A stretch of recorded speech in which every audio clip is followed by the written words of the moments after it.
जय माता दी सभी बच्चों को।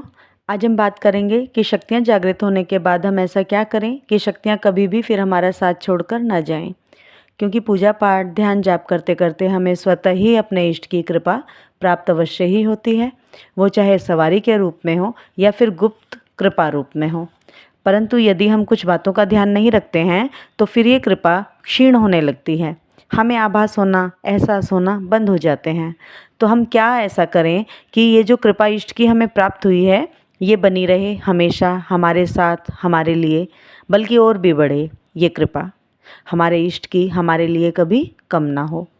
तो आज हम इसी से संबंधित चर्चा करेंगे, परंतु उससे पहले कि हम अपने विषय पर आगे बढ़ें, आपको बता दूं कि जो बच्चे मुझसे पर्सनली बात करना चाहते हैं फैमिली प्रॉब्लम्स के चलते या आध्यात्मिक परेशानी के बारे में, तो वो कम्युनिटी पोस्ट से क्यूआर कोड स्कैन करके 501 रुपये माँ की ज्योत की सेवा देकर स्क्रीनशॉट मुझे मेरे व्हाट्सअप नंबर 8800707049 पर सेंड करें।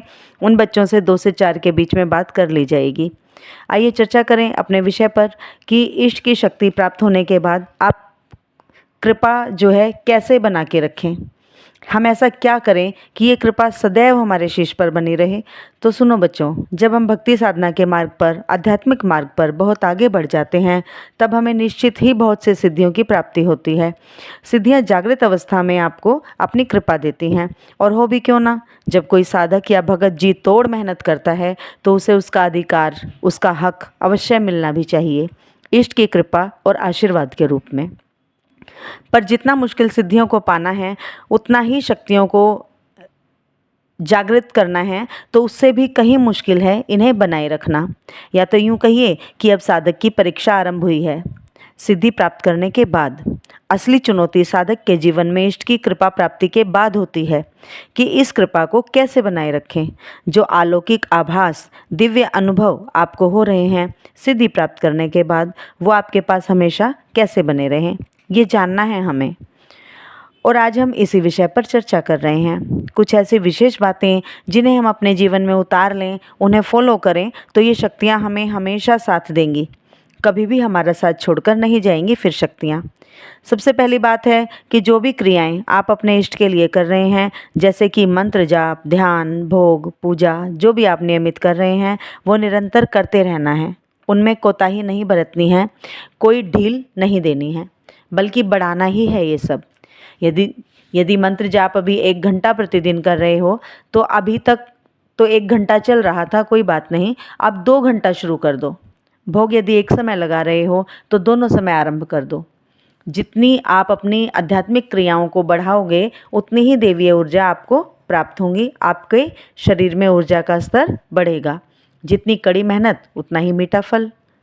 दूसरी बात है कि अपनी पूजा के समय, ध्यान के समय होने वाले आभास किसी से भी शेयर नहीं करने हैं। जो भी आपके साथ पूजा के समय घटित हो रहा है वो ऐसे ही किसी को भी नहीं बताना है। ये वो अलौकिक आभास हैं जो केवल आपके लिए ही हैं, जिसके अधिकारी केवल आप हो और कोई नहीं। तो क्यों हम किसी को अपने और अपने इष्ट के बीच की बातें बताएं। हम जब नित्य प्रति अपने इष्ट को पुकारते हैं नित्य नियम से एक ही समय पर, तो इष्ट की ऊर्जा हमारे साथ संपर्क साधने की कोशिश करती है। क्योंकि हम जितना प्रेम अपने इष्ट से करते हैं उससे भी कहीं ज़्यादा हमारे इष्ट भी हमसे प्रेम करते हैं।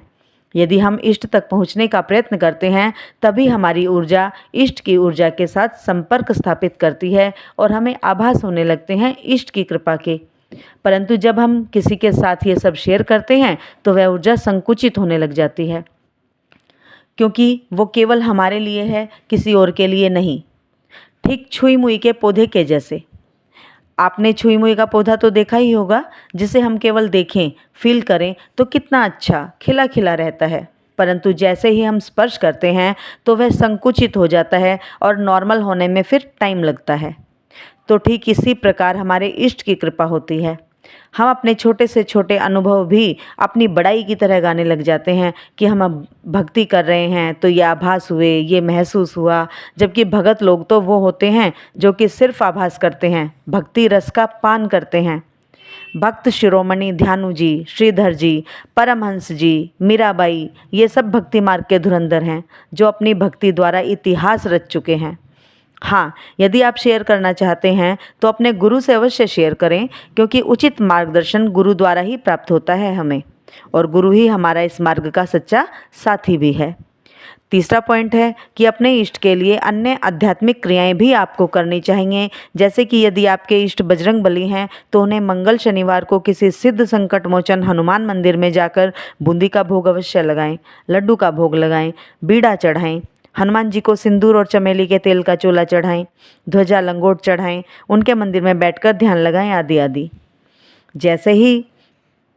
ऐसे ही यदि आपकी इष्ट आदिशक्ति जगदम्बा, महामाया, माँ दुर्गा या जगत जननी माँ महाकाली हैं तो इनके विशेष दिन क्रमशः मंगलवार, शनिवार को माँ के सिद्ध मंदिर में जाएं। माँ दुर्गा के लिए लाल चोला, लाल श्रृंगार, पंचमेवा भोग, पान का बीड़ा, लौंग इलायची, माँ के लिए फूल फल लेकर जाएं। माँ काली के लिए काला या लाल चोला, चुनरी, श्रृंगार, पान पेड़े का भोग, नारियल, नींबू की माला, ये सब समर्पित करें। वह माँ का ध्यान लगाएं माँ के मंदिर में बैठकर। इससे आपको आध्यात्मिक ऊर्जा का आभास होगा और ऊर्जा ज्यों की त्यों बनी रहेगी आपकी, बल्कि और भी बढ़ेगी। भोलेनाथ यदि आपके इष्ट हैं तो प्रतिदिन 1 लोटा जल बाबा को चढ़ाएं। बाबा के शिवलिंग से गिरा जल घर लाकर छिड़काव करें, उस जल को ग्रहण करें, उस जल का पान करें। बाबा को सोमवार को चूरमे का भोग लगाएं, बूंदी के लड्डू का भोग लगाएं। बाबा के मंदिर में पंचाक्षरी मंत्र का जाप करें। ऊर्जा का वेग आपको तेज महसूस होगा ये सब करने में। मतलब कि जो भी आपके इष्ट हैं समय समय पर उनके प्रिय भोग, चोला, चुनरी, श्रृंगार उन्हें अर्पित करते रहें, जिससे कि आपको ऊर्जा का तीव्र वेग बना रहे और इष्ट के साथ रिश्ता और भी मजबूत बने आपका। अगला पॉइंट है कि हमारी पूजा की सामग्री कोई और इस्तेमाल ना करें, जैसे कि हमारा आसन, हमारी माला, हमारा यंत्र, पूजा के समय पहने जाने वाले वस्त्र, क्योंकि जब हम नित्य प्रति इनका इस्तेमाल पूजा के समय करते हैं तो इनमें हमारे इष्ट की कृपा निहित ऊर्जा जो है वो समाहित रहती है और एक निश्चित संख्या में मंत्र जप पूजा होने के बाद ये सब अपने आप ही जागृत हो जाते हैं। और यदि इनका इस्तेमाल कोई और करता है तो वह ऊर्जा प्रभावित होती है और हमें उसके फलस्वरूप अपनी ऊर्जा का स्तर जो है वो कम महसूस होगा। तो ध्यान रखें कि कोई भी आपके पूजा के सामान को इस्तेमाल ना करें। और अंतिम और सबसे ज़रूरी बात कि अपनी ऊर्जा का यूं ही इधर उधर की बातों में वेस्टेज ना करें। अपनी ऊर्जा को ऐसे ही इधर उधर की बातों में ना लगाएं। किसी की चुगली निंदा ना करें। फालतू की बातों में अपनी एनर्जी वेस्ट ना करें। यदि आप चाहते हैं कि आपकी शक्तियाँ ज्यों की त्यों बनी रहें तो एकांत प्रिय बने, दुनियादारी में ज़्यादा ना उलझें। किसी के घर परिवार में क्या हो रहा है इससे मतलब ना रखते हुए अपने इष्ट का ध्यान करें। अपने इष्ट का गुणगान, मंत्र जाप निरंतर चलता रहे। ज़्यादा किसी के घरों में ना जाएं, क्योंकि अलग अलग स्थान की ऊर्जा भी अलग अलग होती है। आपकी ऊर्जा उससे प्रभावित होती है। ऐसे ही अलग अलग मनुष्यों की ऊर्जा भी अलग अलग होती है, जिससे भी ऊर्जा आपकी वेस्ट होती है। तो आज मैंने आपको वो रहस्य बता दिए हैं जिससे कि आप अपनी ऊर्जा को सहेज के रख सकते हैं और शक्तियों की कृपा को और भी बढ़ा सकते हैं। वीडियो कैसी लगी कमेंट्स में अवश्य बताएं। वीडियो को लाइक अवश्य करें। मिलते हैं अपनी अगली वीडियो में एक नई जानकारी के साथ। तब तक के लिए जय माता दी सभी को। जय शिव शक्ति, जय महाकाल, जय महाकाल।